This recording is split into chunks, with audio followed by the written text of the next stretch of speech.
is that is genuine. It's something that is instilled deep inside your heart, that gets deep within your soul, that you're able to give out to others.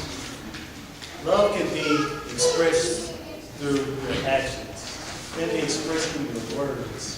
And it can be so powerful once you've acted on your love, or just to say, hey, Bob, I love you. Express that love to that person. The definition of love is a profoundly tender, passionate affection for another person, a feeling of warm personal attachment or deep affection for a parent, for a child, or just for a friend. Now you guys have more of a profound look on what love is and how powerful it can be. And my perspective on love, well, let me go back up. Growing up, just give you guys a quick story. Growing up around the age of 9, maybe 10, there was a time that I was courting this young girl, all right? And during the time, it was Valentine's Day. So, Valentine's Day, you have to give a gift. So, in my mind, I'm going to get her something nice. So, with the little bit of change I had at that age, give her a little gift. And I was like, wow, if I get her something, I might get a kiss. I was hoping to go get a kiss on Valentine's Day. Got her a gift. I didn't get the kiss though.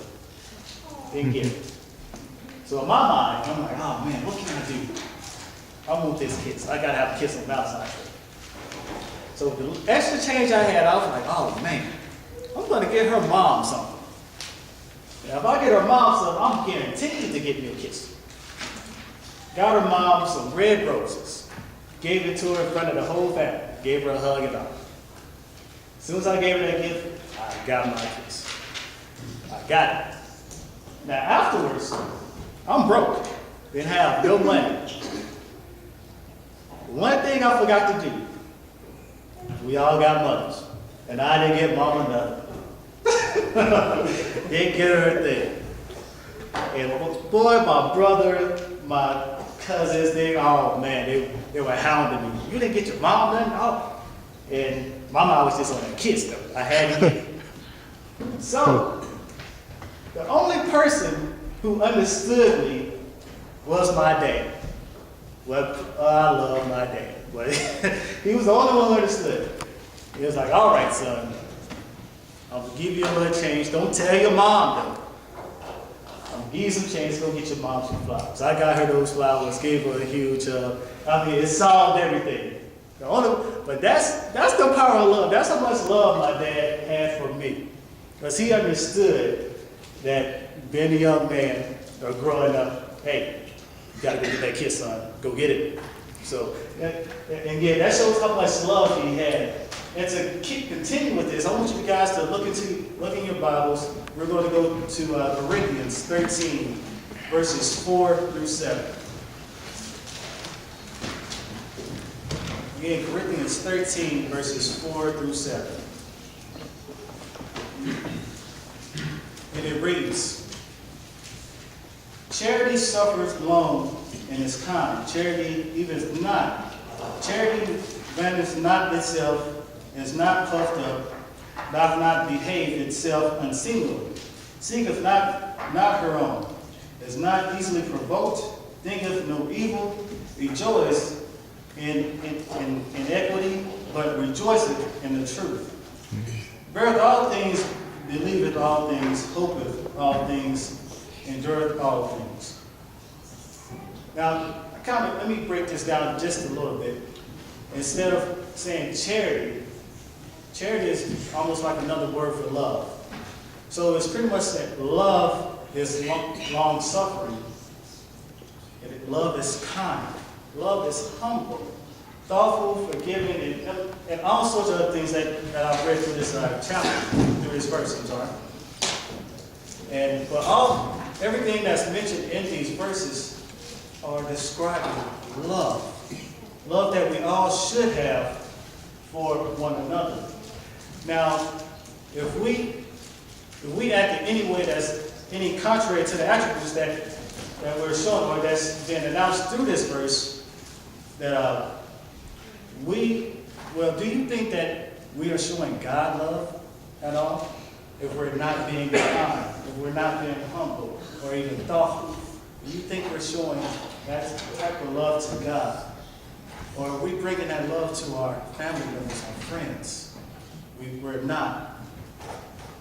And God's love for us is eternal. And the closer that we do get to Christ, the stronger that love that builds up within us. And once we build that love within us, we're able to share that with our friends and express how much how much we love you, how much we love our friends, our family, but how much we love the Lord himself. Now, just mentioning that, I would like to go to Deuteronomy chapter 6, verses 4. Deuteronomy chapter 6, verses 4.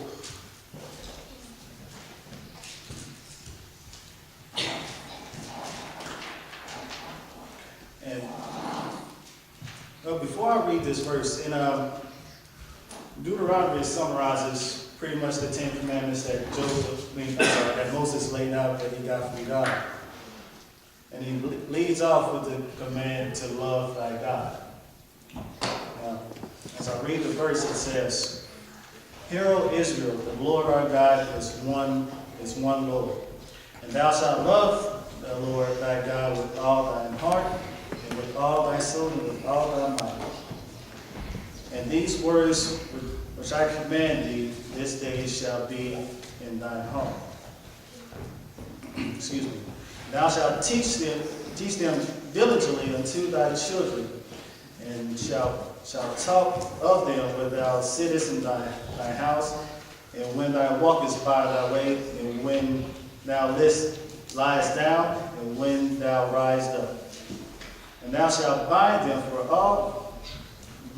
for a sign upon thine hand, and they shall be the frontlets between thine eyes. And thou shalt write them upon the posts of thy house and of thy gates."